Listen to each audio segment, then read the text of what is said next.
اللہ علیک یا محمد صلی اللہ علیک یا محمد صلی اللہ علیک یا محمد صلی اللہ علیک یا محمد.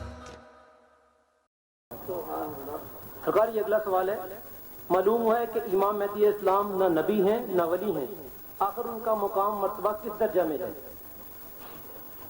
یہ تو صحیح ہے، نبوت تو ختم ہو گئی ہے، حضور پاک کے بعد نبوت ہے ہی نہیں ہے، اور وہ ولایت میں بھی نہیں ہے. اگر ولی ہوتے تو ان کو علیہ السلام کیوں کہتے؟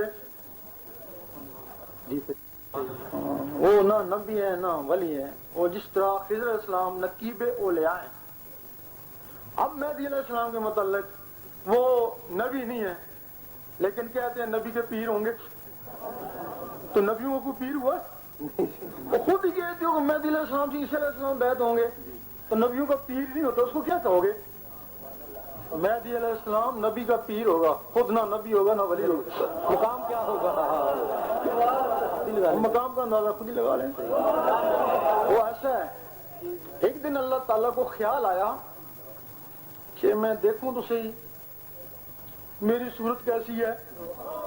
جب خیال آیا نا تو سامنے عکس پڑا، وہ جو عکس ہے ایک روح بن گئی. اب جسے تمہارا عکس ہے اس میں جان نہیں ہے لیکن اللہ کا عکس تھا نا، اس میں روح بن گئی. اللہ اس پہ عاشق ہو گیا، وہ اللہ پہ عاشق ہو گیا. پھر اللہ نے 7 دفعہ اور جنبش لی، 7 روحیں اور بن گئی. وہ جو پہلی روح ہے وہ اللہ کے پاس بالکل دائیں طرف ہے. اس کے بعد پھر آگے حضرت فاطمہ تو زہرا کی روح، حضرت حسن بصری کی روح، پھر سلطان صاحب، غوث پاک، ساری روحیں، اور پھر جو مہدی علیہ السلام کی روح اللہ تعالیٰ کے بالکل بائیں طرف. یہ دائیں طرف وہ بائیں طرف بالکل قریب ہے نا. یہ